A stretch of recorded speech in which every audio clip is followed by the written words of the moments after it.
La police américaine a fini par lancer l'assaut. 4 otages, retenus dans une synagogue de Colleyville au Texas, ont été libérés sains et saufs dans la nuit de samedi à dimanche.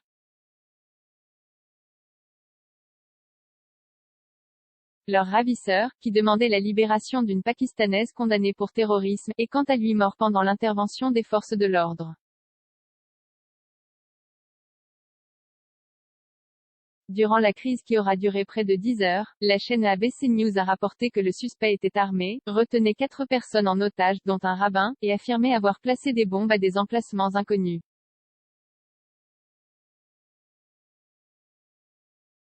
La police de Colleyville, près de Dallas, avait indiqué en fin de matinée qu'une opération des forces d'intervention était en cours à une adresse correspondant à la synagogue de la congrégation Beth Israël.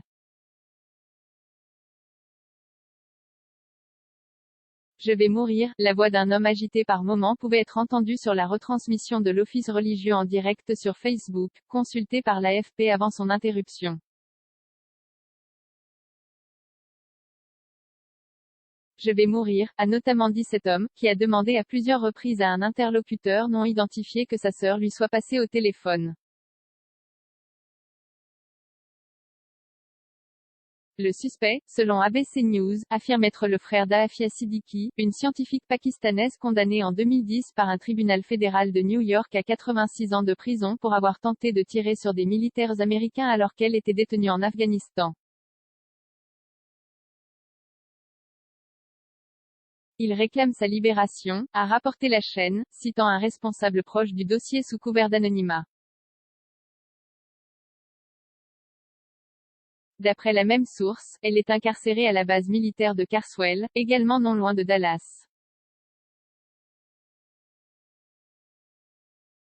Les politiques en alerte durant les faits, la police de Colleyville a procédé à l'évacuation des habitants des alentours.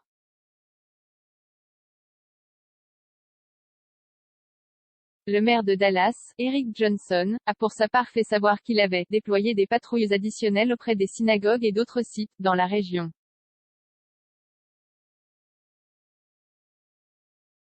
L'affaire a en outre rapidement pris une tournure nationale. Le président Joe Biden a été informé au sujet d'une prise d'otage en cours, ce samedi au Texas, a déclaré la porte-parole de la Maison-Blanche Jen Psaki.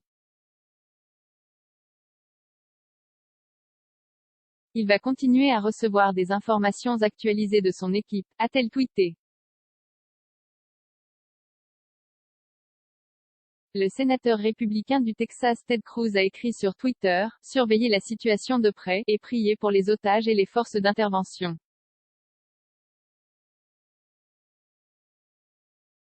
Le Premier ministre israélien Naftali Bennett a lui aussi indiqué surveiller la situation. Son ministre des Affaires étrangères, Yair Lapid, a précisé que la consule israélienne de Houston, Livia Link, se rendait sur place.